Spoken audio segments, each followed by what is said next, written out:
The House of John Varvatos, it's always the same thing. Their darker scents, I always look forward to smelling them because of their depth, their complexity. Really, in the designer game, there's not a lot of brands that can do what the House of John Varvatos does. However, longevity and projection with all their fragrances, including their darker scents. I haven't met a John Varvatos fragrance that I'm happy with the longevity and projection, but it just seems like it's like a running joke now with this brand. Fix it. What's going on, YouTube fragrance family? Welcome to another first impression on my channel. Today I'm going to be delving at designer and the House of John Varvatos. I haven't spoken about the brand in a few years now. I haven't purchased a fragrance in a few years. They're dark rebels and they're fresh fragrances. I've kind of just ignored the brand for a while. This one right here, Dark Rebel, beautiful bottle presentation. I love these John Varvatos bottles. They look great. Caps are always nicely done. I really love the presentation, and their darker juices always right up my alley as far as scent goes. Longevity and projection's another thing, but let's get more into this scent, and I'm going to give you guys my first impression. Before I do that, as always, I want to thank my partner FragranceX.com for this scent. You can purchase Dark Rebel Rider, and a hell of a lot of others of the John Varvatos line on FragranceX. You can utilize my sweet code, ROBES08, 15% off on this particular fragrance. They're cheap, man. John Varvatos never pay retail. This is a brand that I always tell you guys, don't pay retail on these fragrances. They're like under 50 for these bottles, so always wait. I think they just released a new artisan with the white bottle. Looks great. Don't pay retail. Wait a few months and you'll get it for super cheap, like $30-$40. Why not?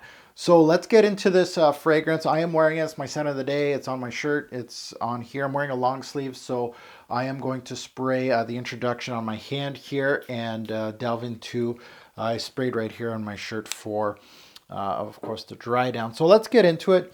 And starts off beautifully. I love this brand as far as their darker scents. You just can't go wrong. I love it. The opening of Dark Rebel brings me to all John Varvatos fragrances that I love. It's unique, it's dark, it's syrupy, it's smoky. It's got a lot of I'm wearing a black shirt. It's got that kind of vibe to these fragrances, and I love it. This fragrance, it's got a sweet tobacco, some leathery tones in here, a little bit of smoke. There's some woods and some fur in here. Complexity and depth has always been a strong point for this house. A little bit of juniper here, but really, to my nose, I love John Varvatos as far as their darker scents. So this opening, right up my wheelhouse. I love it. Now the dry down.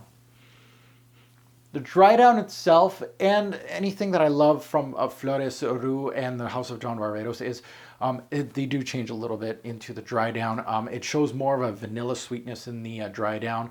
I saw Castoreum as a note in the note breakdown, and I was like, sweet Castoreum. I love Castoreum in my big, bold, niche offerings. In this fragrance, of course not.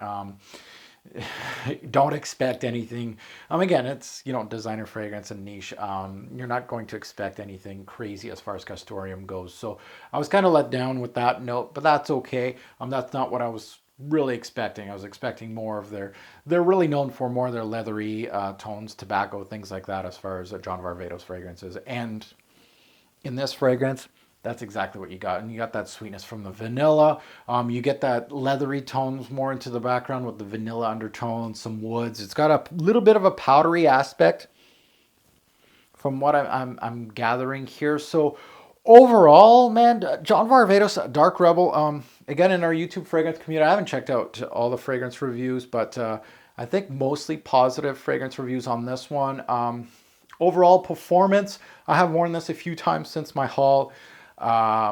Performance is still terrible. This may be one of the worst on my skin, to be quite honest. The scent is actually great.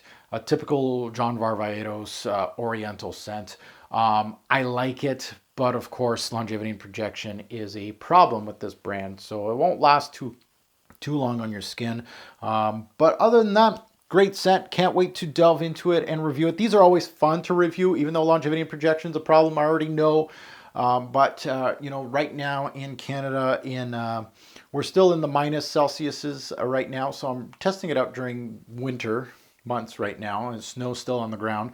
So I'm testing it out now, and now I'm going to test it more into spring. So this could be more of a spring night fragrance. It has a little bit of a daringness to it, but at the same time, it's fairly soft. So I could see this for a spring night, summer night, and you know, fall, coming into the fall. This could be a good one. So as always, I love to hear your take on this fragrance right here, Dark Rebel from the House of John Varvatos. Please let me know what you guys think, good or bad. I love hearing everybody's take on these fragrances. And while I'm here talking about Dark Rebel, should I get Dark Rebel Rider? What do you guys think? I don't know. Any of those new freshies that they've sent out or they've released? Let me know what you guys think about those. Anything I should be checking out. I always like to, in my videos, let you guys know, hey, I haven't tested out everything. So let me know in the comments below which ones you really, really like and you think I don't have. I have the older ones. I've reviewed them all.